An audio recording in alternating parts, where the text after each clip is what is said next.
इसे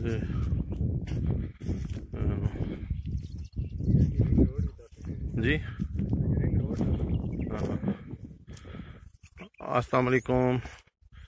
ये है जी वो रकबा जो कि मालकीती रकबा है मौजा काना बिजाड़, और इसका कम पेश 1000 फुट फ्रंट सरकारी रास्ते पे।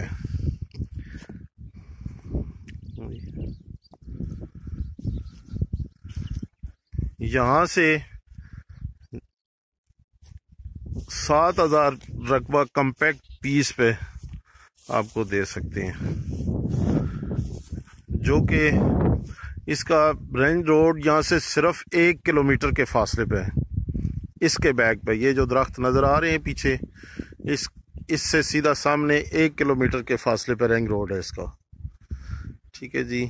ये जो सामने बड़े दरख्त पीछे नज़र आ रहे हैं, इसके ऊपर चकबेली रोड है।